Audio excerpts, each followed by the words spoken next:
আমাৰ সাংবাদিক বন্ধু আৰু মোৰ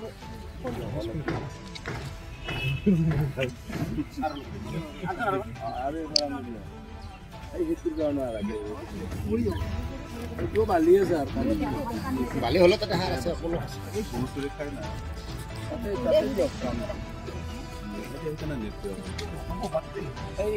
মাটি আপুনি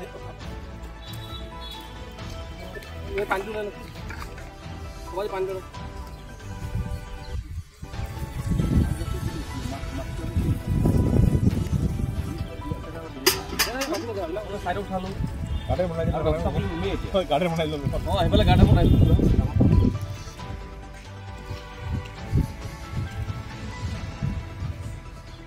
নহ'লে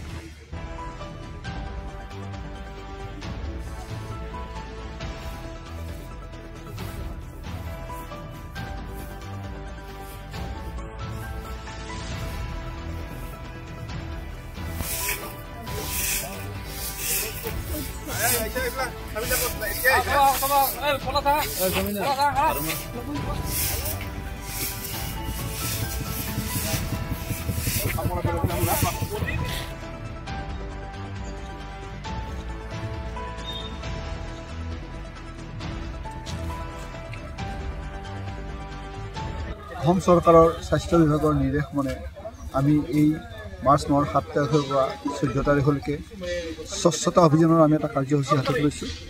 এই কাৰ্যসূচীৰ মূল অৰ্থটো হৈছে কি আমাৰ পাৰিপাৰ্শ্বিক যিটো পৰিৱেশ সেই পৰিৱেশটো আমি স্বচ্ছ ৰাখিব লাগে আৰু আমাৰ যিখিনি আমাৰ দূষিত বস্তু বেয়া বস্তু জংঘল পাতি আমাৰ ওচৰৰ কেম্পাছত আছে কৰ্মস্থলীত আছে সেই সকলোখিনি চাফা ৰাখি পেলাই আমি আমাৰ স্বাস্থ্য সুস্থ ৰাখিবৰ কাৰণে আমি যত্নবান হ'ব লাগে। গতিকে আমি এই কেইদিনৰ ভিতৰত আমাৰ পৰিৱেশত আমাৰ যিখিনি আমাৰ অফিচ কাৰ্যালয় বা হস্পিটেল আদি এই গোটেইখিনি আমি স্বচ্ছ ৰাখিবলৈ চেষ্টা কৰিম। আজি আমি এইটো কাৰ্যসূচীটো শুভাৰম্ভ কৰিলোঁ গছপুলি ৰোপণেৰে। এই 7 দিনৰ ভিতৰত আমি যিমানখিনি আমাৰ লেতেৰা বস্তু আছে আমি গোটেইখিনি স্বচ্ছ কৰি ৰাখিম। স্বচ্ছ কৰি ৰাখি আমাৰ পৰিৱেশটো আমি আমাৰ যাতে আমাৰ স্বাস্থ্যসন্মত হয় আমি তাৰ কাৰণে ব্যৱস্থা কৰিম। ঠিক আছে।